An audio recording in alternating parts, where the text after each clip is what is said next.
দীর্ঘ ১৯ বছর পর আবারও আন্তর্জাতিক ক্রিকেটের স্বাদ পেতে যাচ্ছে বগুড়াবাসী।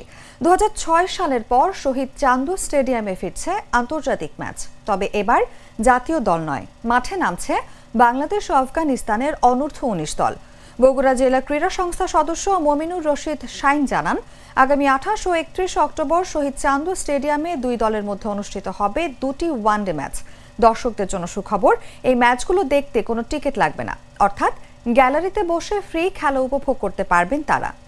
২০০৬ সালের পর থেকে আন্তর্জাতিক কোনো ম্যাচ অনুষ্ঠিত হয়নি এই মাঠে।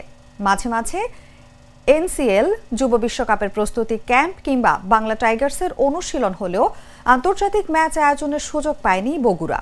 আফগানিস্তান অনূর্ধ্ব-১৯ দল ৫ ম্যাচের ওয়ানডে সিরিজ খেলতে ২০ অক্টোবর ঢাকা আসবে আফগানিস্তান ক্রিকেট দল। একই দিন বগুড়া পৌঁছে যাবে তারা। ২২ অক্টোবর থেকে শুরু হবে দুই দলের অনুশীলন। প্রথম দুটি ওয়ানডে হবে বগুড়ায়, বাকি তিনটি অনুষ্ঠিত হবে রাজশাহীর শহীদ কামরুজ্জামান স্টেডিয়ামে।